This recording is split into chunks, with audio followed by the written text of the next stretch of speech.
Good morning, CFC and friends. If you didn't have an opportunity this weekend to listen to our anxiety and depression talks, but you still have that opportunity. They're on our website now, and you can find them there under videos, or I believe they'll be under videos, but it'll navigate you to our YouTube page. So you might want to avail yourself of that.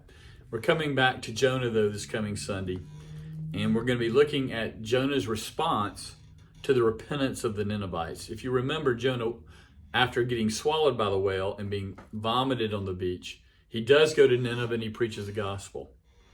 And it says, and this is what chapter 4, the last chapter says. We'll probably spend a couple weeks in it.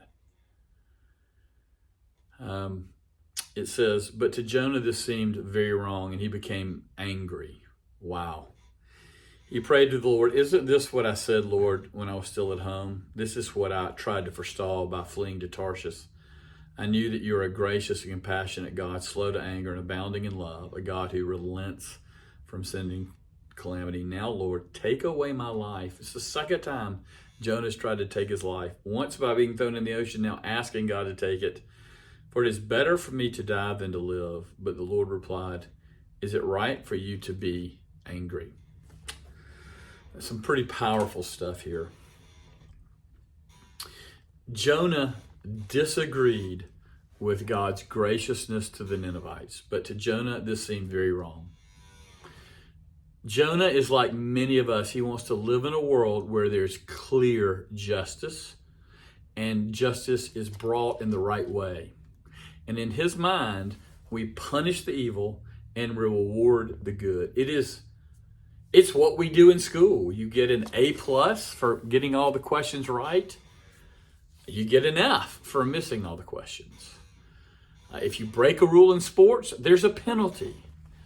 We want those who are murderers to be tried and convicted and put in jail. We want those who are falsely accused to be released. We long for justice. And as he looks at the grace of God, he can't see justice, because these are murderers. These are people who have displaced thousands of people from their homes and burned their homes and murdered and raped. It was a very great evil that came up before the Lord. So all of the things. And Jonah's looking at them and saying, but they deserve your wrath.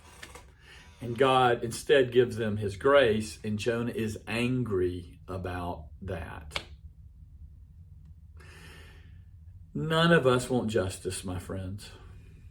If God gives us what we deserve, we will be condemned to eternal aloneness, isolation, and torment forever. That's what we deserve, because we have sinned against a holy and perfect Creator. And Jonah is still out of his mind, wanting justice instead of grace. And he's angry where there's not justice. He's angry where there's mercy. He's angry where there's grace. And the thing is, his theology's right. He goes, I knew that you are a gracious and compassionate God, slow to anger and abounding in love, a God who relents from sending calamity. He knew it, and yet he hated it. Let's be careful that we don't hate the graciousness and the mercy of God. None of us want justice. That should not stop us at all from working for justice, or want a more just system where those who break laws and who do evil are punished, and where those who keep the laws and do good are rewarded. Sure, but that's not God's kingdom nor his economy. We all exist because of the grace of Jesus. But Jonah is angry at this. He's so angry he wants to die. Now, Lord, take away my life, for it's better for me to die than to live. It can't be better to die than to live in a world of grace and mercy, but certainly Jonah thought that. When Jonah saw the injustice of this in his own mind, not in the mind of his heavenly Father, he wanted to quit. He wanted to give up. He wanted to die. He was so angry that he said, take my life. This teaches us that when we see anger, not always, but often, it's because we don't like the way God's running his world.